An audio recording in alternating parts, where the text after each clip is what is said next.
एक बहुत बड़े राजा बड़ी भारी सेना को लेकर एक प्रदेश से दूसरे प्रदेश की ओर जा रहे थे।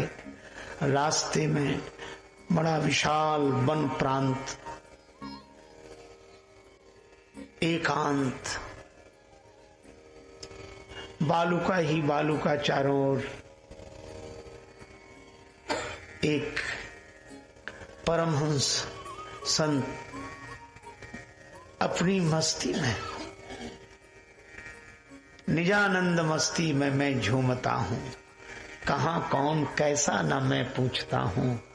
खिले हैं जमाने में गुल रंग बिरंगे, मिसाले भंवर हो के मैं गूंजता हूँ। जय जय। गुज़िश्ता जमाने में थे कर्म जितने, उन्हें ज्ञान होली में मैं फूंकता हूँ। न जीने की इच्छा न मरने की चिंता, कजा से निडर होके मैं घूमता हूँ। मिली हैं जिनसे ये बेहद निगाहें, पकड़ उनके कदमों को मैं चूमता हूँ।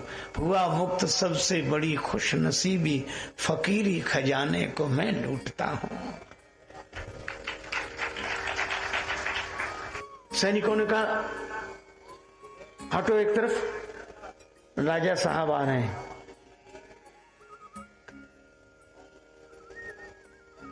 बादशाह हैं, आप रास्ता छोड़ो। महात्मा बोले उनसे कह दो कि शहंशाह पड़ा है। हम क्यों हटें, हम तो उसके रास्ते में गए नहीं, वही हमारे रास्ते में आया।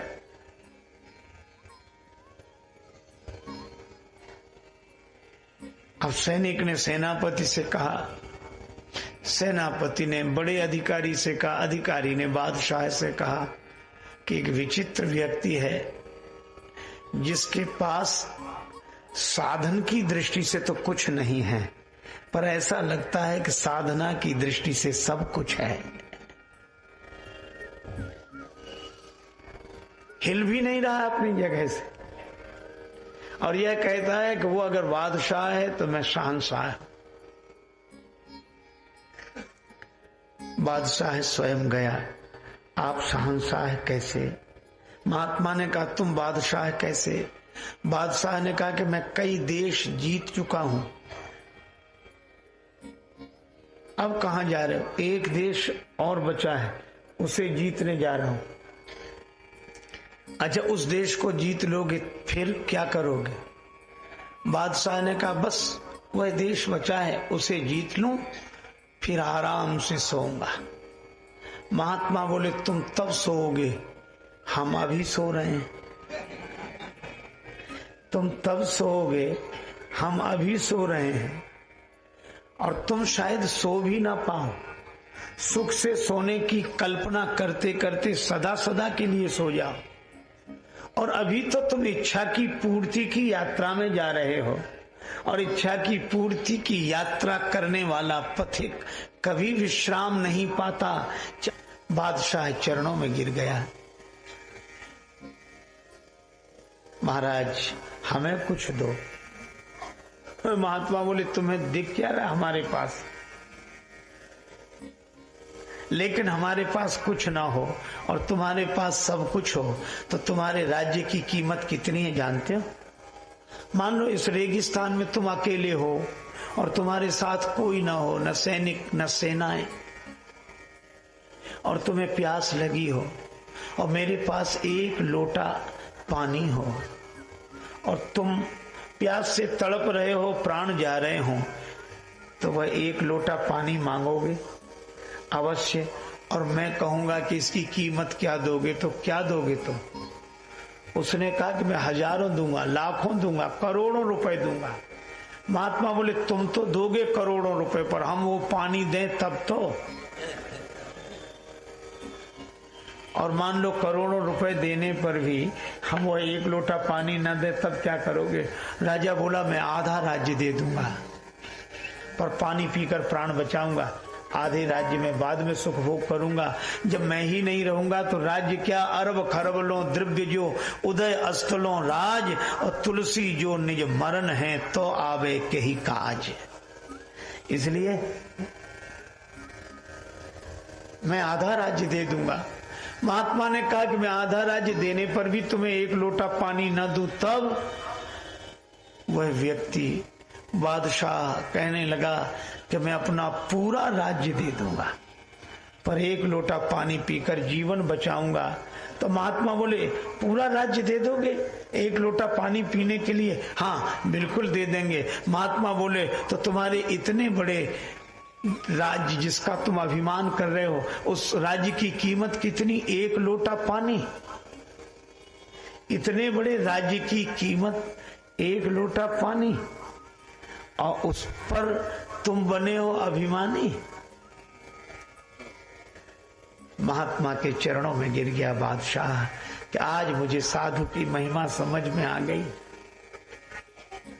तो बादशाह और शहंशाह जो बाहर के सिंहासन पर बैठा हो, सबको जीतकर, सब राज्यों को जीतकर जो सोने के सिंहासन पर बैठा हो वह बादशाह है, लेकिन जो अपने मन की समस्त वासनाओं को जीतकर स्वरूप सिंहासन पर बैठा हो वह शहंशाह है।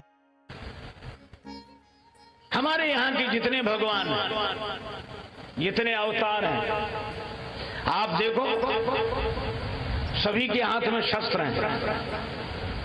श्री राम जी के हाथ में धनुष बाण, हनुमान जी के हाथ में गदा, शिव जी के हाथ में त्रिशूल, माता भवानी के हाथ में तलवार है।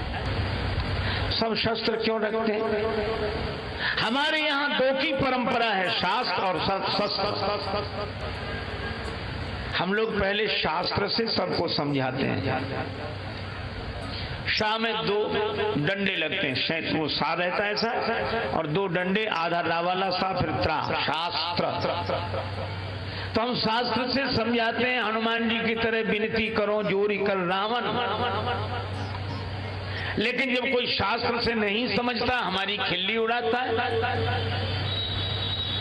तो फिर शास्त्र में से एक डंडा बाहर निकल आता है, और डंडा बाहर निकलते ही शास्त्री शस्त्र हो जाता है। तो हम शास्त्र शस्त्र दोनों से समझाते हैं, लेकिन पता नहीं हम लोगों को क्या हुआ, शास्त्र रह गए, शस्त्र तो गायब ही हो गए। शास्त्र आस्था की स्थापना करता है समाज में, और शस्त्र के द्वारा व्यवस्था होती है। और यही कारण देखो, रामचरितमानस बड़ा अद्भुत ग्रंथ है, बहुत अनुपम ग्रंथ है। श्री हनुमान जी भेजे गए लंका में, और हनुमान जी ऐसे संत हैं कि जो कहा सो सहा। रावण अपशब्द बोलता है और हनुमान जी विनती करो जोरी कर रहा हूं। संत का यही स्वभाव है कि वो सब सहता है। खोद खाद धरती सहे, काट कूट बन राय, कुटिल वचन साधु सहे, सबसे सहा न जाए।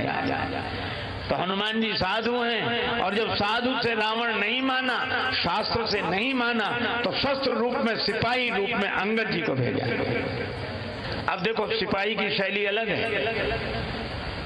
हनुमान जी 10 सवाल रावण पूछे तब एक का जवाब दे बड़े मुश्किल से, हाथ जोड़ के। और अंगद जी,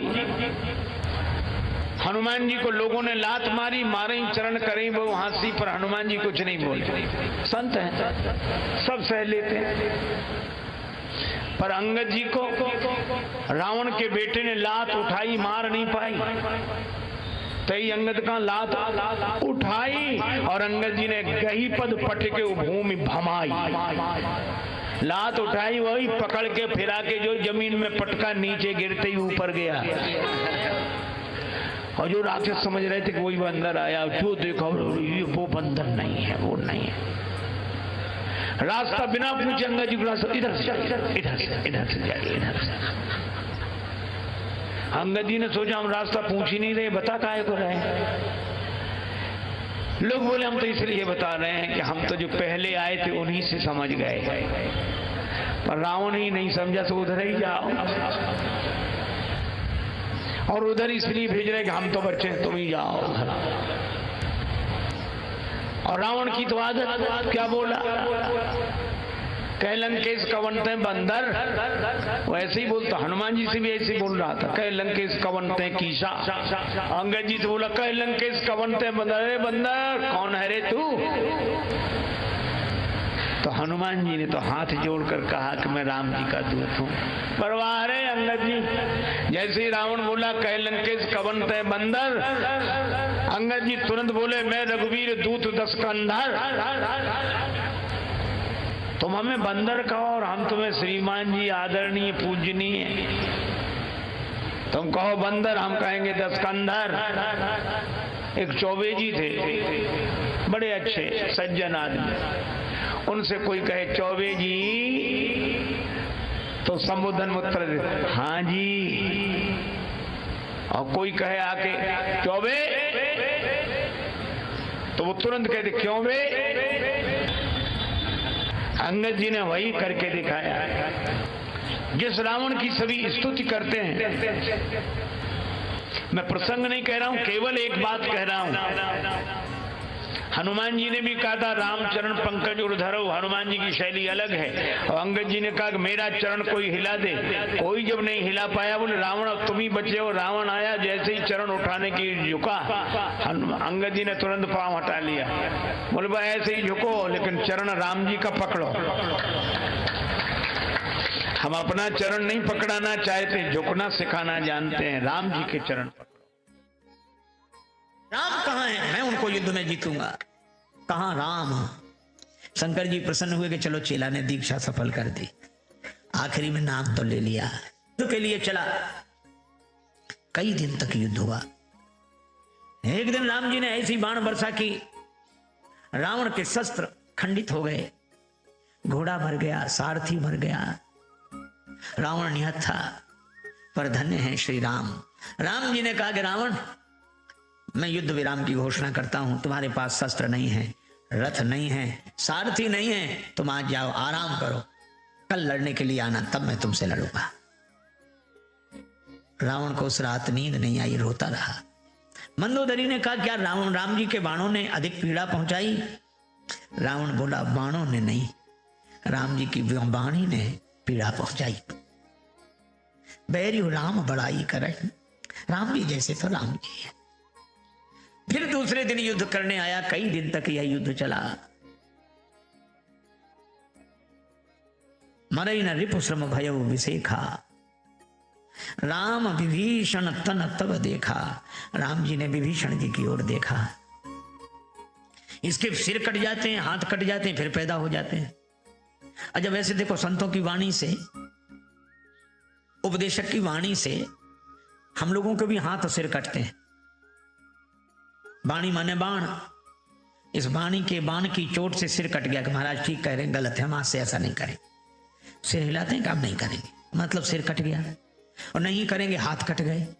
तो हाथ और सिर कटते हैं कि नहीं। लेकिन एक बड़ी विडंबना है, घर जाके फिर पैदा हो जाते हैं।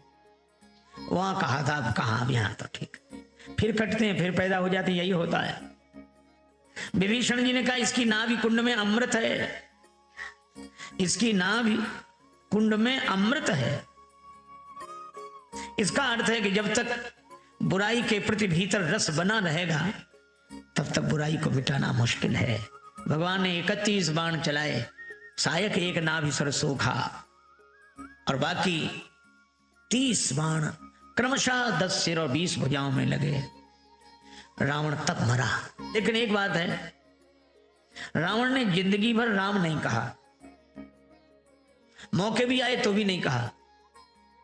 तो प्रभु नारी विरह बलहीना, अंगद जी से कहता तुम्हारे स्वामी का क्या हाल है, उनके छोटे भाई का क्या हाल है। मौका भी लगे तो राम जी का नाम न ले। लघु तापस कर बाग बिलासा, तपस्वियों का क्या हाल है, मिली तपस्वी ने भय से लवाला, राम जी का नाम नहीं ले। शंकर जी भी सोचते कि अच्छे को दीक्षा दी है, ये मंत्र ही भूल गया हो, जैसे नाम ही नहीं लेता। लेकिन रावण ने मरते समय नाम लिया। गरज उमरत घोर रव भारी, कहाँ राम रण हाथों पचारी।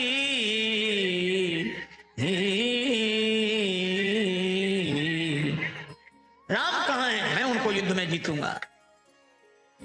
कहाँ राम। शंकर जी प्रसन्न हुए कि चलो चेला ने दीक्षा सफल कर दी, आखिरी में नाम तो ले लिया।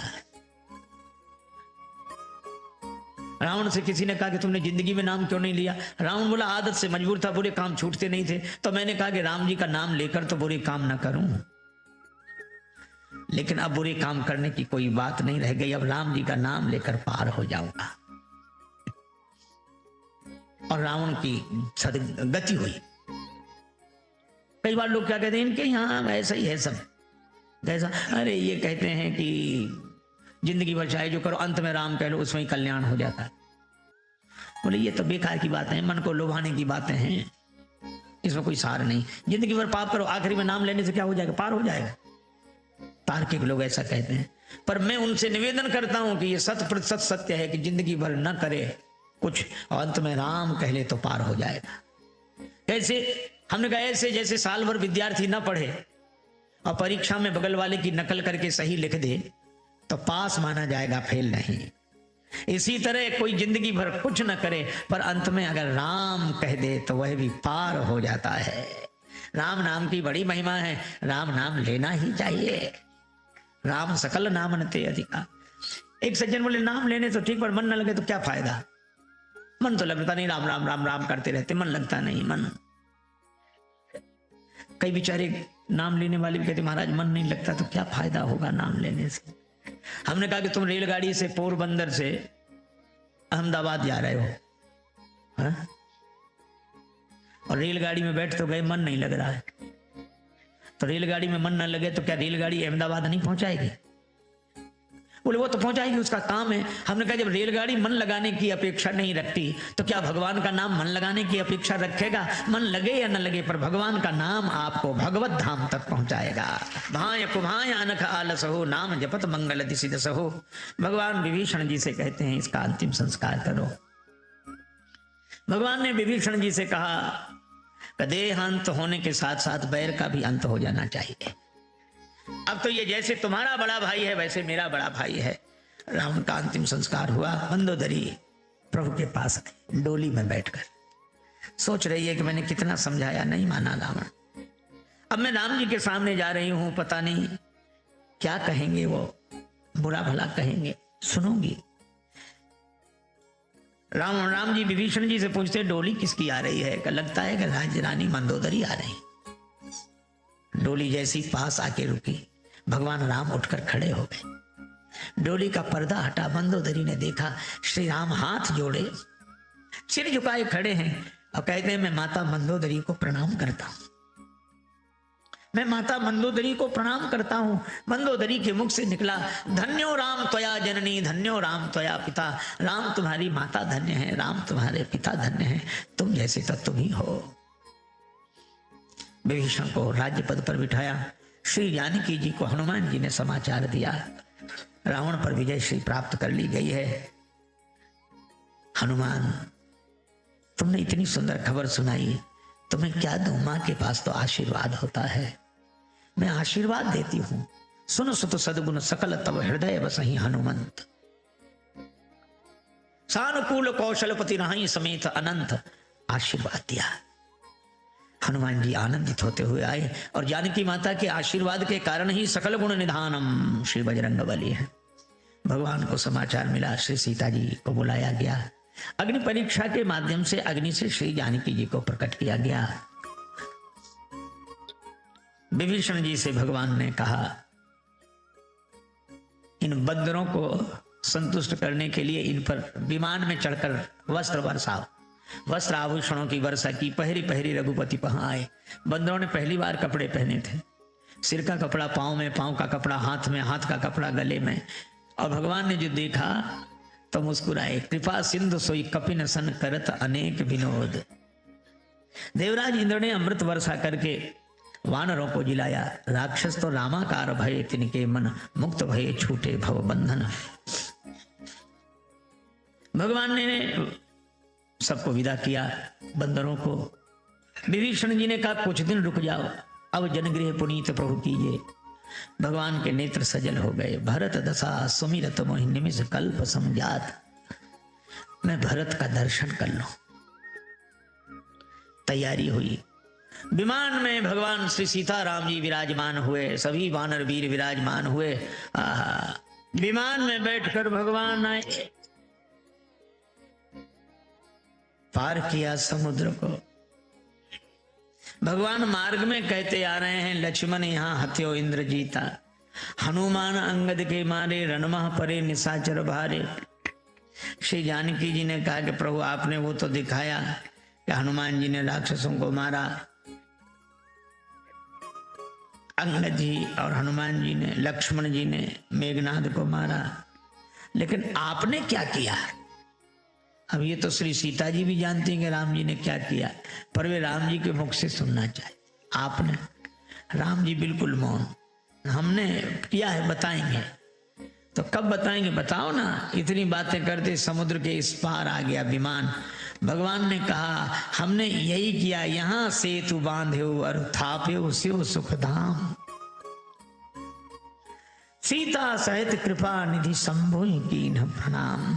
हमने तो शंकर जी को बिठा दिया, उस पार जो भी हुआ है वो इस पार बैठे हुए महादेव की कृपा का ही चमत्कार है। भगवान सब मुनियों के स्थान में गए, श्रृंगवेरपुर में आए। जानकी जी ने कहा मैं जाते समय गंगा जी से प्रार्थना कर गई थी, पूजा करूंगी। विमान उतार दिया गया। श्री सियाजू गंगा जी की पूजा कर रही हैं।